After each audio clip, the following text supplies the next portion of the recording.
on, senators. Come on, GPD. Let's investigate some stuff on our own, okay? Because clearly people are scared to talk about this. Well, most people are scared to talk about it. Most people.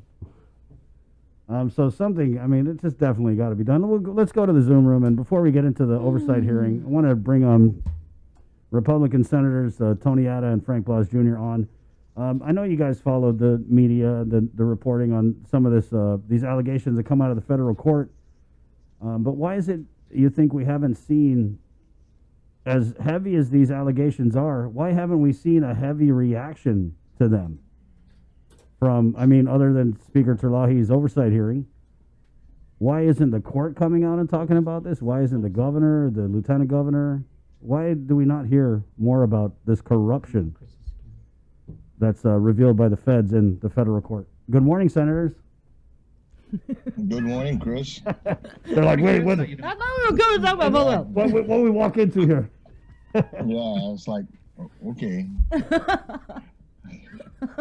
I mean, but it is kind of a thing. Former police officer. Right, yeah. Well, and let me take it from that standpoint. Right on. Obviously, this is an investigation that continues to happen. It's ongoing. And as being case agent for a number of different investigations, similarly, there's still a lot of work. I'm sure there's still a lot of work to be done. And, you really don't have an obligation to be able to inform, in some cases, several other individuals who have no part of it. And we see that there is no danger, immediate danger to them. I'm broadly generalizing this. That said, is while there are many allegations and implications, and for some people it seems okay, it's pretty obvious. It's not that obvious when you're talking about a court of law. There are standards, and there are things that have to be met. That until you get to that point, it's just an allegation. It's just something that one person said to another. And I can feel for the law enforcement officers, as well as I can feel for sometimes individuals who are, as a result of relationships and other consequences, and other things that happen, get mired by information like this. Is it true or not? We don't know at this time. And then what are we going to work? We want to be able to work on the facts.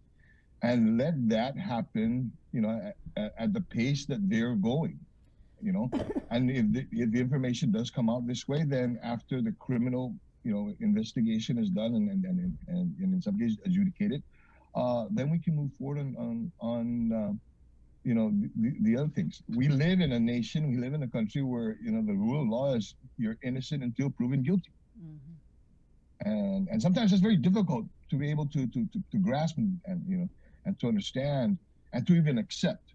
But, in law enforcement, you can have, 99 pieces of evidence, but that one thing, that one piece of evidence, or that one conversation, or that one part of the investigation that you failed to do can throw everything out. And that's what they risk. So I understand that. Right, but we're talking about recordings of the FBI asking drug defendants questions about dirty cops, drugs coming into the port. It isn't just somebody off the street like, hey, Bar, you heard about this? Sure. This is like a recording of the FBI interviewing people.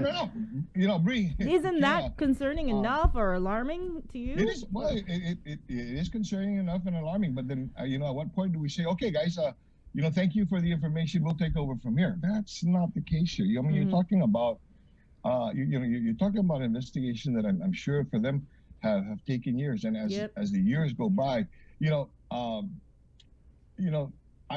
tell you, a little story. There's one time that, we had a task force agent that just came into the task force, and I had asked him to basically categorize all the information, all the names that were on his report. it took him over 2 months to be able to go through the entire report and look and go through all the names. And if we were to come out, if we came out at that point in time, and investigated, or basically went after all of these people, we would have been running into a lot of dead ends. I hate to say it, people will say things just to get out of trouble, and sometimes people will say things and it may be true, but there's no way to be able to corroborate it in a court of law. It's not it's not out in the community. It's in a court of law that it has to be determined as to whether or not there's guilt or innocence. Right. And while they work on that, sometimes patience is a virtue, and we just got to trust that in this system, while if it's being said that it's being worked on, and that there's, at the end of the day, that we clear this. We either exonerate the individual or we prosecute the individual. But that hasn't taken place yet. Let them do that. I trust them to be able to do that. I think also what we're saying is that, this is since, when was the former mayor died in September, November 2019, right? Yeah. And I used to arrest people in a drug case. Statutes can go up as far as 7 years. I can, I can have an informant or through undercover do a controlled purchase from you, and not even go after you until about 7 years later, and say, back on February 9th of 2021, and granted that today is, March 8th of 2026, I got you. No, what we're saying, what we're bringing up is we clearly know that the feds are looking into drugs in the local court, right? Local court, local law enforcement, what have you. But what about our local law enforcement or local leaders looking into drugs? And where it's coming from, who's bringing it in? Right. I mean, it's just hard to have faith in the. Wondering, is there any sort of priority in the court of law when these allegations are coming forward?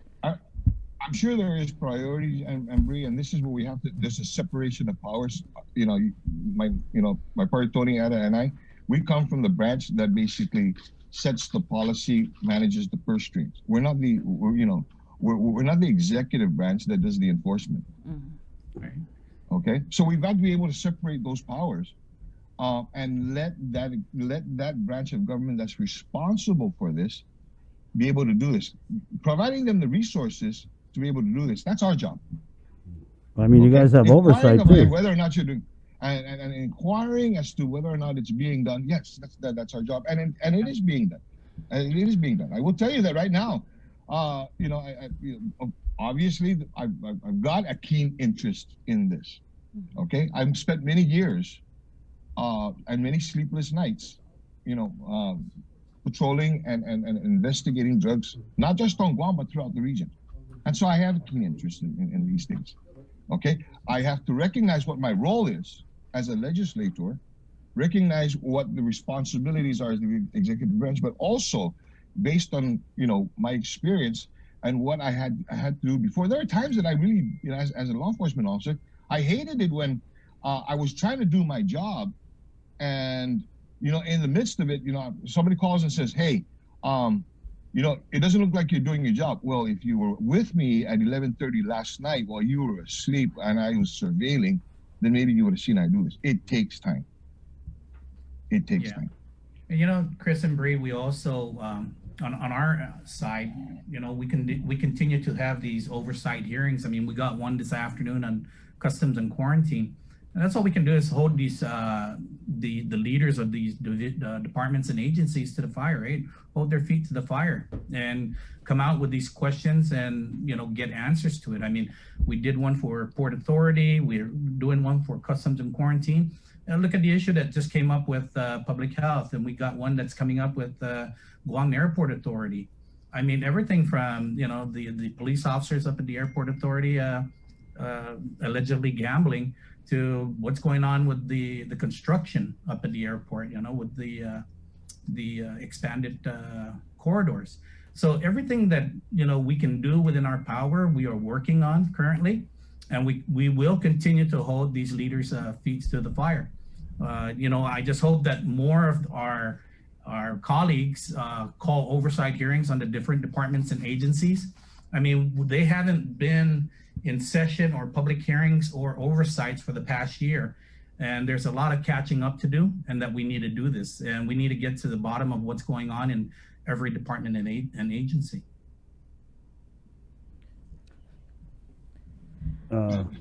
I know, Chris, you're frustrated. I know, Bree, you're frustrated too. Yeah, yeah, because we all see how drugs and- rips apart families. Yeah. Yeah, And you don't hear anything from the administration. You just don't. It's Yeah. crickets. I mean, other than, you know, Mandania sucks, you don't hear anything. It's just crazy. And, you know, they've been quiet. They've been quiet lately. So, you know, hopefully that we can have a working, you know, some type of collaboration with the administration, you know, coming to the legislature, and, you know, let's work together in solving these issues, because there are a lot of, you know, we got a lot of roadblocks ahead of us, and we just don't see it yet.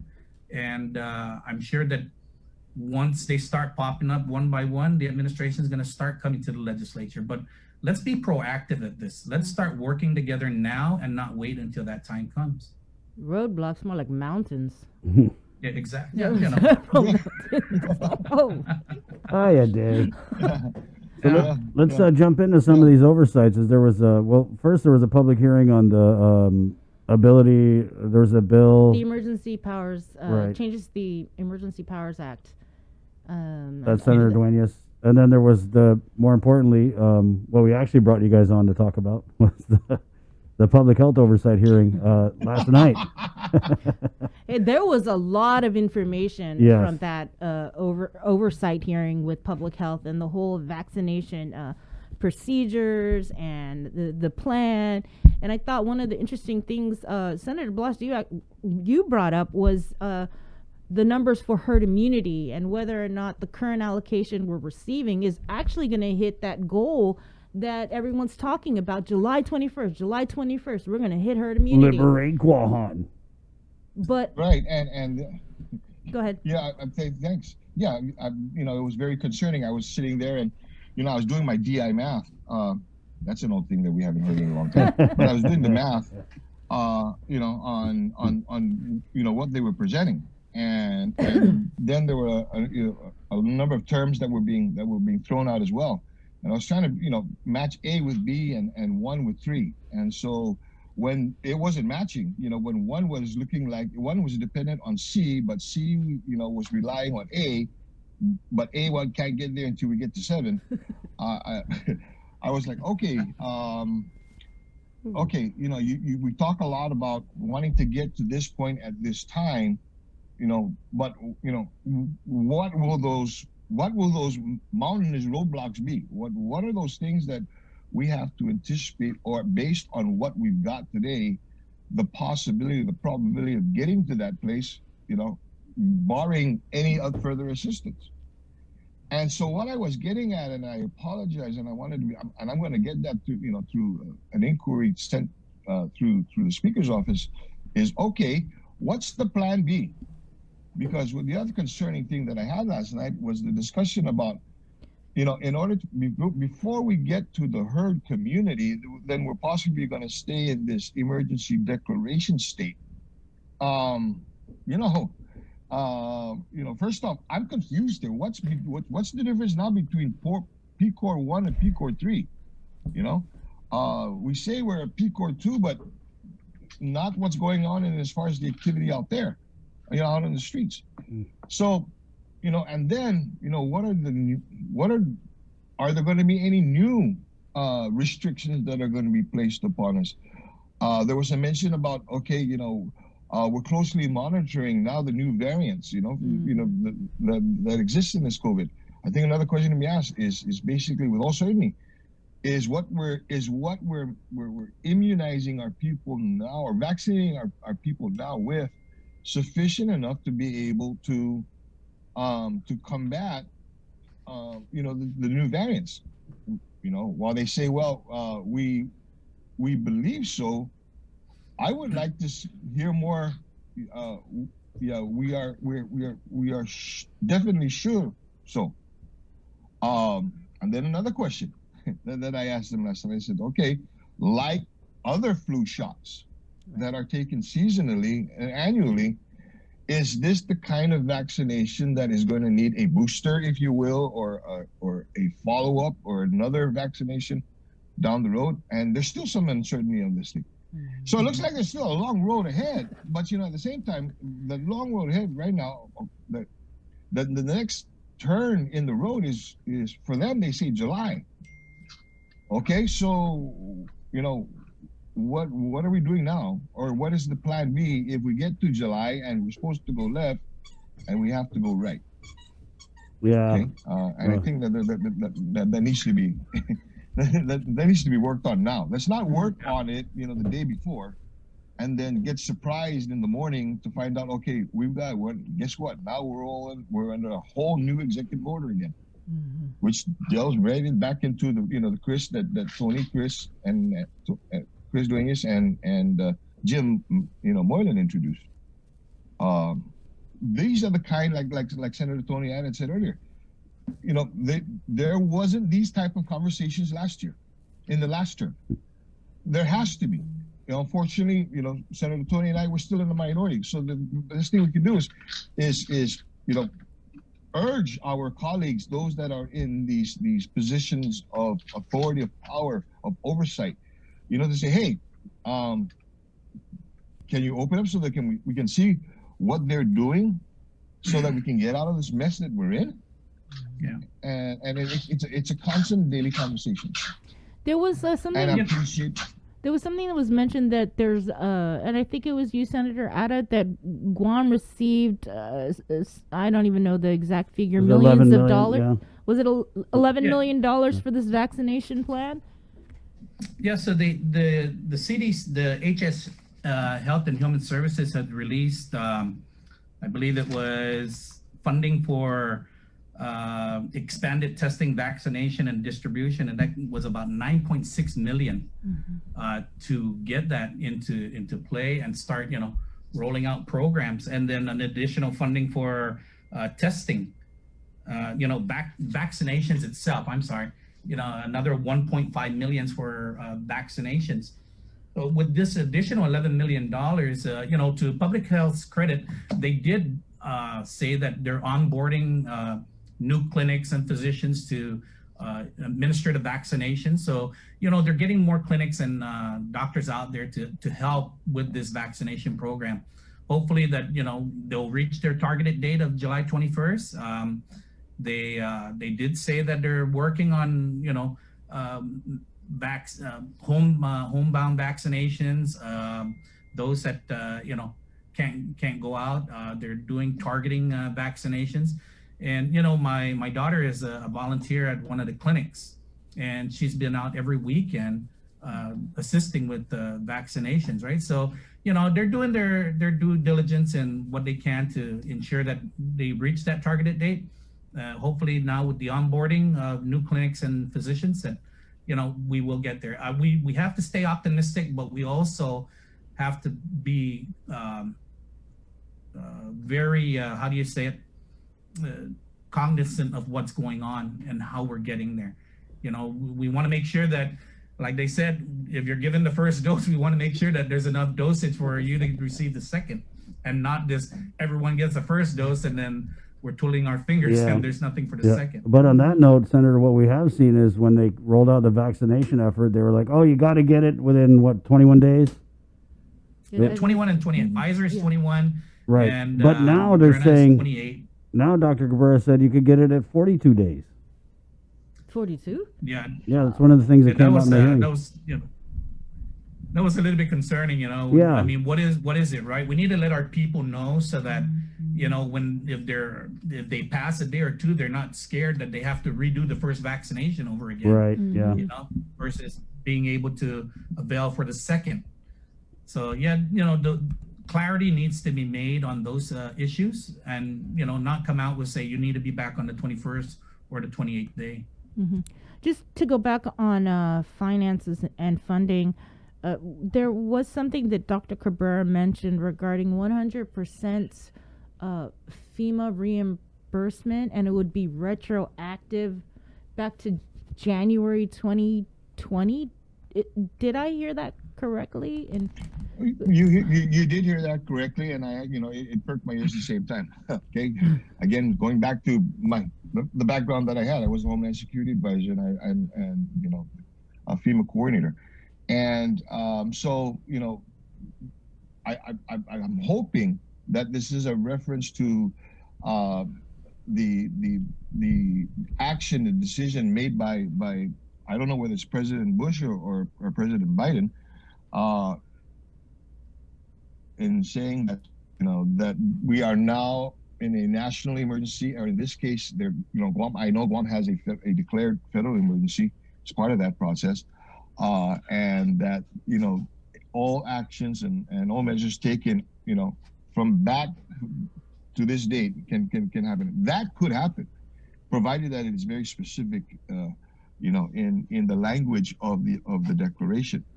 And that said, that draws to a series of questions that I want to be able to have, hopefully in another oversight down the road. Is okay, now that that these things are 100%, are going to be 100% federally funded or basically reimbursed, what actions have you been taking to make sure you capture all of that information, so that when it does come time to turn in these reports, these receipts, that it's there. The reason why I'm concerning is if you can go back to the administration, they're the ones that put out in an executive order when the CARES Act money started to come out, was released. They were the ones that said they will put out a monthly report on the actions, on the expenditure of these things. Are they doing that? Chris and Reed, and if you can recall, the May report and the September report look just the same. Now, one of two things is either you're just sending me, a report just to appease me, or from May to September, there was no activity. Okay, and so I'm hoping that that's not what's happening. That's what's going to happen here.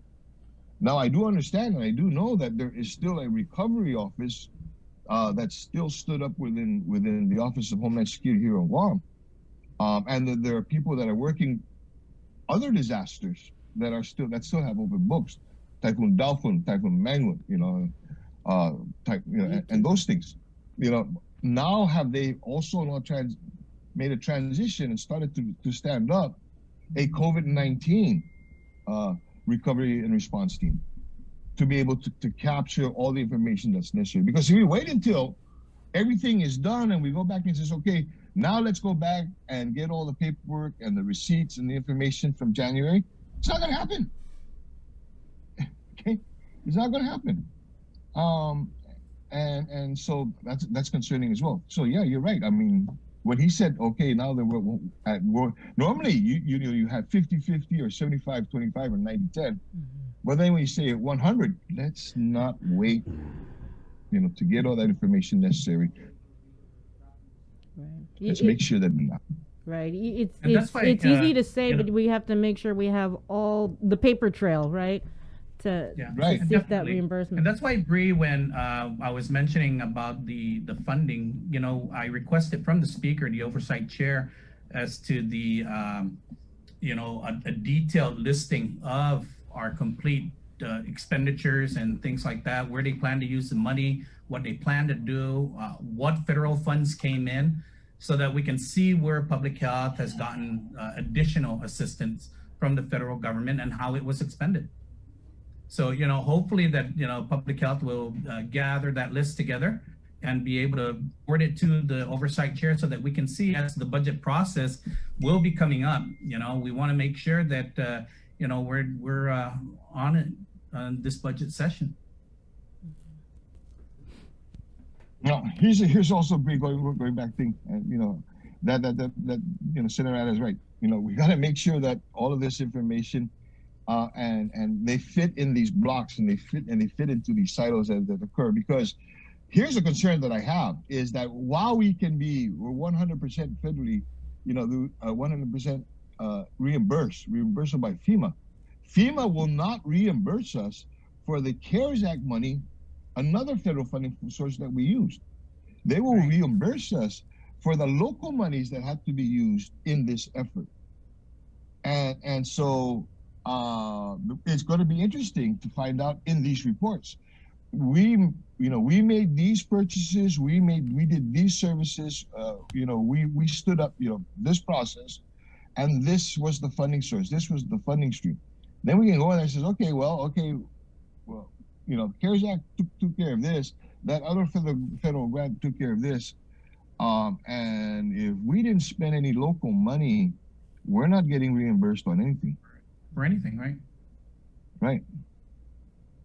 So it's basically based on the local monies that we had used to respond to this that will be reimbursed, and at this rate, according to Dr. Cabrera, it'll be at 100%, provided that there's all the justifications that are in place. Right. Yeah, I'm just looking at the release from FEMA that the additional direction received from the president will allow FEMA to increase its support to our state, local, tribal, and territorial partners through additional federal funding. Specifically, the president's directive allows FEMA to pay 100% federal funding for the costs of activities that have previously been determined eligible from the beginning of the pandemic in January 2020 to September 30, 2021. Mm-hmm. Yeah. Mm-hmm. Okay. Yeah. So there's a lot of things that they need to do and ensure that they dot their I's and cross their T's to ensure that whatever is locally expended funds that we get totally reimbursed for. Mm-hmm. And that process should be coming forward from them. Mm-hmm. Senator Ada, there was also a question that you were asking regarding the, I think it was the screening procedures for the vaccination clinics. And I'm not sure if there's a requirement that you be a resident of Guam. Were there some issues that you heard about that was happening where people were coming in and just trying to get the vaccine and they don't even live here? Well, one of the media outlets had reported that people were turned away. I guess a busload of people were turned away from the vaccination site at Manila, and so that's why I wanted to know if what was the requirements, and if the requirements were local or federal, right? Yeah. And who's enforcing it? When they said that no, there's no that first they said that you got to be a local resident, so who's checking these things if they're local residents or not? And Dr. Cabrera did come out earlier and said, well, it's a rush to vaccination, herd immunity. I mean, if we're going to vaccinate people, let's vaccinate them. If they met the qualification of being 75 and over or whatever it may be, where they came from, I understand we need to take care of our local population, but if those people are here and they're here for a while, it doesn't make sense not to vaccinate them because, they traveled here for 3 months, whatever it may be, if they're contract workers or whatever it may be. But I think we need to ensure that we're not going to lose any federal funding, or we're not going to lose vaccines because of the fact that we're putting stipulations there that they must be a U.S. citizen or they must be a resident of the island in order to receive that vaccination. Mm-hmm, mm-hmm. Yeah, and here's one that can test it. Let's say you had Mary Cruz, okay, 79-year-old. Came to Guam last year in February, because she was going to come here for a family reunion. Got stuck here because of COVID. And forgot, Mary Cruz has got a South Carolina driver's license, and her residence is in South Carolina. Mm. But she's Chamorro. Mm. Do we say that in this case she can't get vaccinated? Right. She came here for a family reunion and got stuck. And so there are many things, and Senator Ada is right and stuff. The point is, the person is here, is on Guam. Right. You send them out. You say, no, you can't get vaccinated. What if that person then goes to a group of people and says, can't get vaccinated, and then starts all over again? So I understand the need to want to protect, to make sure that we have enough, to protect and to vaccinate, our community. but that person is in our community now, and that person is our community. Our community, yeah, exactly. So, and that's why I asked the question, because we just want to make sure that if we're going to be rushed to vaccinate, that we vaccinate as many people as that we can. I mean, I hope, and I failed to ask last night if any of the vaccines or any of the doses had went spoiled or wasted because of the fact that we didn't have enough people to vaccinate on a certain day. So perhaps what they can do is, if we have enough doses and there's no one that's there in line to get vaccinated, hey, if there's tourists at the hotel or whatever it may be, let's get them vaccinated. Whatever the issue may be, let's not waste any doses of vaccinations, the vaccine. We don't want to waste anything. So let's do what we can to work together. But I just want to make sure that we're not going to lose any funding or any of the vaccines in the event that, because we're saying, you have to be local or you have to be a resident of Guam, because none of that was put out at the very onset of the vaccination program. They never said you have to be local, and they never said you have to be a U.S. citizen. So I just wanted clarification on that. Did you guys hear that something about the isolation facility moving? Yeah, I think they're moving from the Bayview, and they were saying that they're moving from there because the hotel is too big. Yeah, despite what's going on, the hotel's too big, so they need to find a smaller facility for. Maybe they're gonna go back to Wyndham Garden. Yeah, I don't think. Oh wait, they gotta find a Cortec property first. I don't know.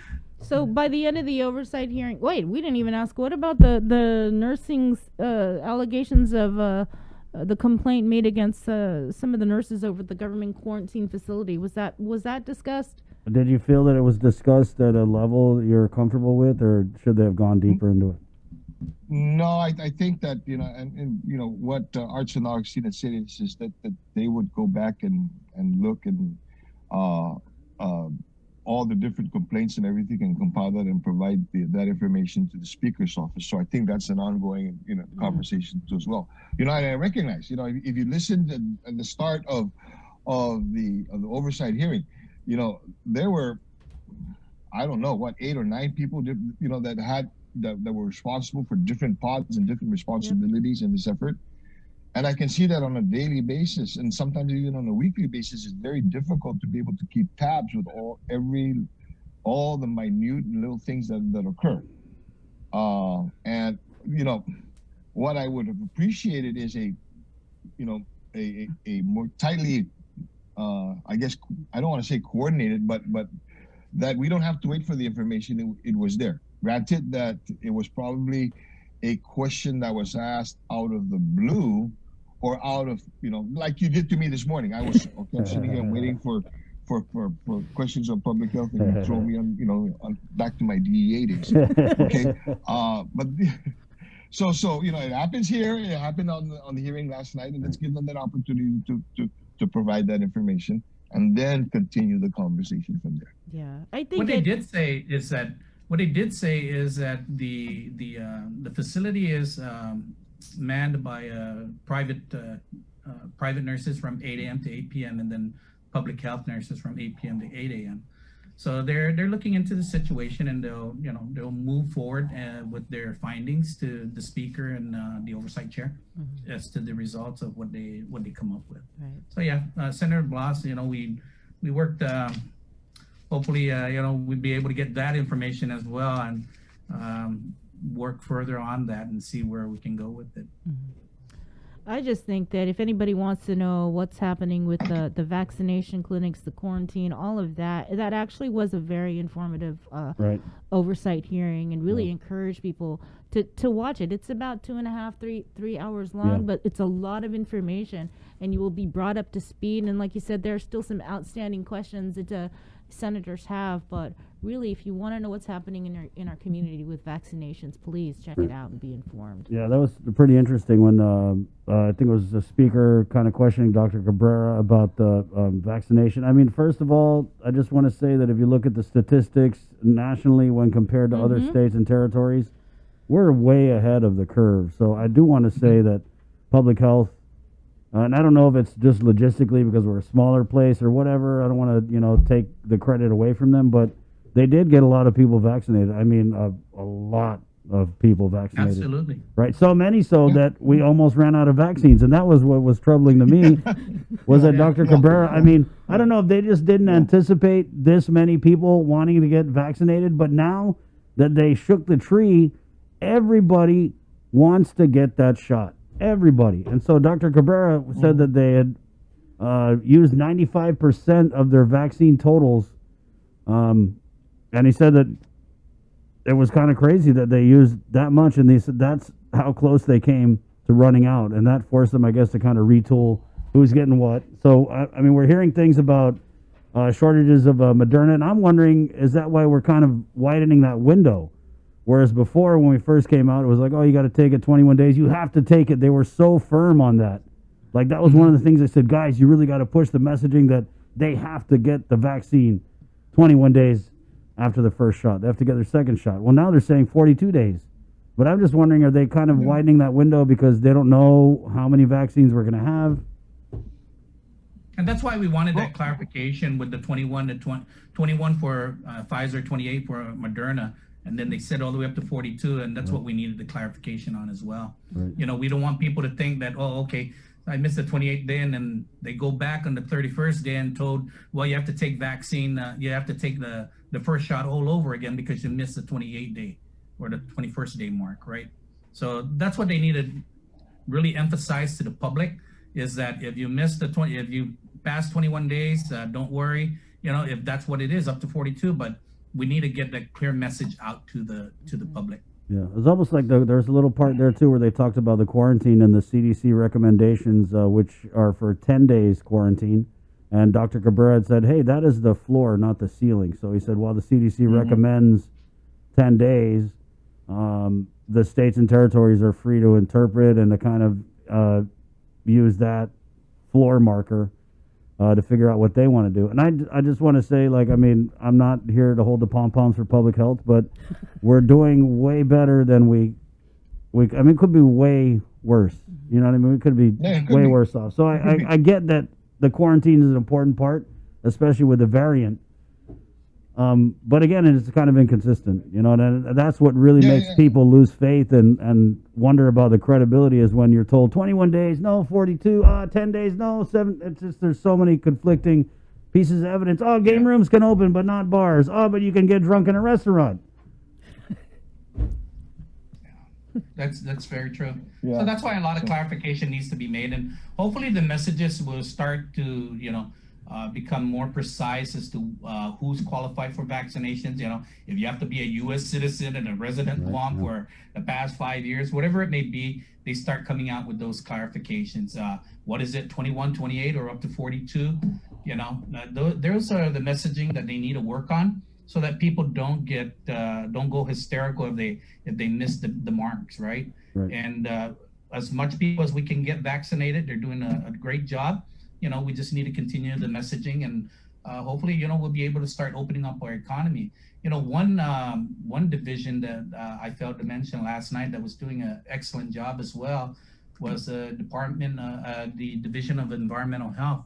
They're health inspectors that go out there every day, trying to ensure that everyone is keeping to the protocols of what needs to be done in the businesses so they can keep open. When I was in the private sector, I ran into those folks almost on a daily basis, and it was one of the inspectors that I had to ask. I said, what is it that you are looking at so that I can work with you to ensure that my place is compliant and that we are following what needs to be done so that I don't have to get shut down or I don't have to get cited for a violation that, could have been avoided. And he said, sir, just keep doing what you're doing because, if there's something that does come up, we'll bring it to your attention. And I think that's what our business owners and people need to do is just talk with the environmental health inspector to ensure that you're in compliance. And, they're not there to make our jobs or our lives any more difficult. They're just there enforcing what was mandated to them to do. So, my hat's off to the Division of Environmental Health. There are a lot of good people in Malou Scruggs. She's been doing an awesome job there, and my hat's off to her as well. And I hope that, they continue the hard work so that we can continue to open up our economy, get our bars open, get our, tourism coming back so that we can get back to as normal as possible a life. There's a comment on our Facebook. Chris Cave writes in, homework wasn't done again. I surely hope vaccine is available when second dosage is due. There was another thing that I think Speaker Terlahi had asked Dr. Cabrera. When we give the first vaccine shot, do we then reserve the second shot? And he said they only started doing that kind of recently, right? And you would hope that you're right. Before you go out and you practice it, you make sure you test it and you have a plan to be able to do this. That was kind of concerning too as well when the information was provided that they anticipated that this was going to happen, but they didn't see that Happening. They didn't have a plan, or they're working on the plan to be able to make sure that there is that second dose, and that's very concerning.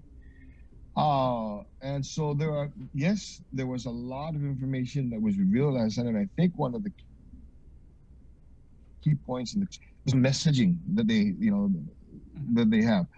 We have a tendency a lot of times when you're working in emergencies, and Chris and Bree, you're very familiar with this, that sometimes that we're so much in our little silos and we're in our vacuum that there's the assumptions that the information that we want or that should be disseminated is being disseminated when it in fact is not. One of my pet peeves a lot of times in dissemination of information is the utilization of acronyms.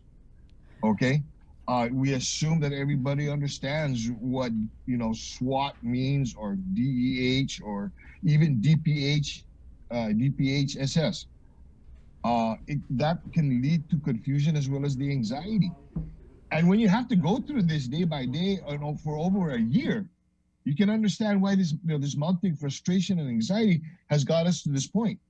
So we've got to work on that messaging, so that we can talk about how many days can you wait until you have to take the second dose, where you need to go to get that first dose, who can go to get it, what allergies or what medical conditions will preclude you from having to take or being able to take these vaccinations. While they know this in this, in their pods, well, they know this in the organization. Problem is the community doesn't, and that leads to the confusion and the frustration. Right. So they got to work on that. Yeah, it seems like we definitely have a lot to work on. I don't know. After every oversight hearing, I feel like that we have 5,000 more questions. I went on the way home after the thing. I was like, I forgot to ask this. I know. Ask that, I mean, when you get the vaccine, they say, oh, you got to do a 15-minute observation period. They should do that with oversight hearings. Like, you guys ask all the questions, like, hold on, guys, hang out for 30 minutes, fan, because Senator Blas might have forgot something. Yeah.